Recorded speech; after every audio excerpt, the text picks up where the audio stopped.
So, the other day, I was just chilling, watching some YouTube, when I heard there's finally a new season of the new One Punch Man anime. Now, some of you might not know this about me, but I really love that show. The story is so engaging, the characters are so amazing, and the animation, literally the cherry on top. So when I saw people complaining, I thought, come on, it can't be that bad, right? Yeah, about that. Oh boy, I was so wrong.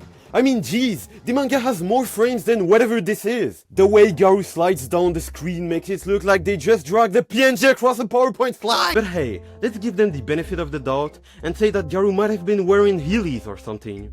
Also, why do they keep putting colored filters on everything? I mean, this isn't Breaking Bad I'm watching, so why is there a Mexico filter on the character's face when they speak? I mean, it looked perfectly fine in the trailer, so why ruin it now? The worst aspect of this season is that you can't even call it an anime, because unlike every other anime, this doesn't even have animation most of the time. When you're watching a show with horrendous 3D animation, like Berserk or X-Arm, at least you can say you're watching an anime.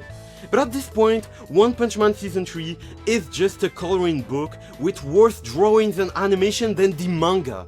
Yeah, worse animation than the manga. I kid you not, you can find more movement in the manga than in the anime. It could have been passable if the art looked good, which it doesn't, like at all. I mean, I've already talked about this in my T-Bait video, but why is it that more and more anime are getting this sort of treatment? Oh, that explains why. I mean, my friend here has a lot to say about this season. It's not fair! It's not fair! My Hero Academia gets a good animation! Jujutsu Kaisen gets a good anime! Chainsaw Man gets a good anime! But One Punch Man gets this? Blue Lock gets this? It's not fair, man! I'm a big fan of One Punch Man! It's really not fair, man! It's not fair! Yeah, as you can see, he's not a big fan of Bandai Namco. And so he forced me to animate Garou vs Saitama against my will. Alright, so the hardest part of this entire animation was animating Cosmic Garou. As you all know, Cosmic Garou has this huge galaxy inside his body, and trust me, animating that was a nightmare. So here's how I did it. First, I added a blue outline around Garou.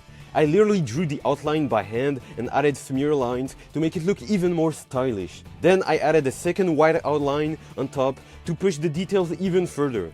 For the galaxy inside his body, I actually used a galaxy image that I made on Procreate. But just slapping an image in there looked way too flat. So I animated the galaxy to move with Garou's motion. After that, I added a second layers of stars to make it feel even more three-dimensional. Then I added some extra light effects and polished everything through compositing. And that's when the character truly came to life. Now for Saitama and Blast, both of them have capes, which meant I had to animate looping cape movements. I took a lot of inspiration from Shield Hero's capes, animation, and even characters like Rengoku from Demon Slayer. It was definitively challenging, but hey, at least it looks better than One Punch Man Season 3, right?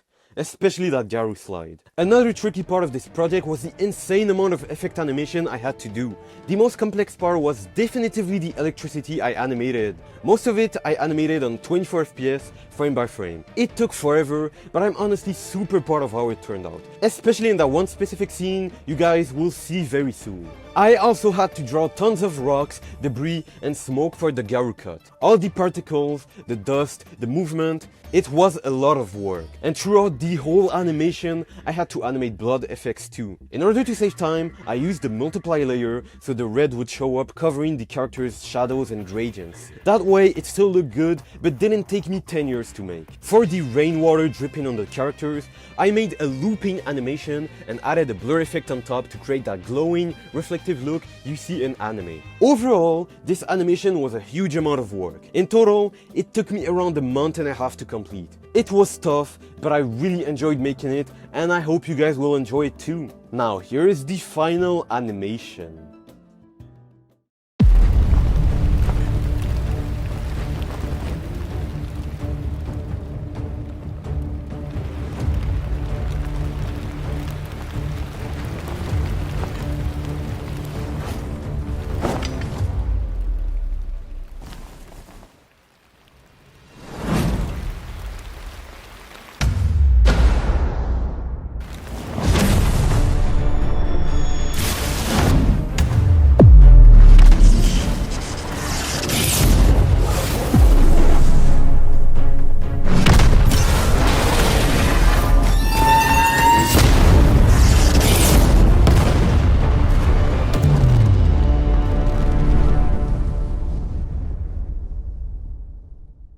There it is. This was the hardest and biggest animation I've done yet. As a matter of fact, I'm currently working on a story for an indie animation with my friend. So if you want to support us in the making of this indie show into reality, leave a like, comment, and subscribe. I'm finally done! Get back here and animate the entire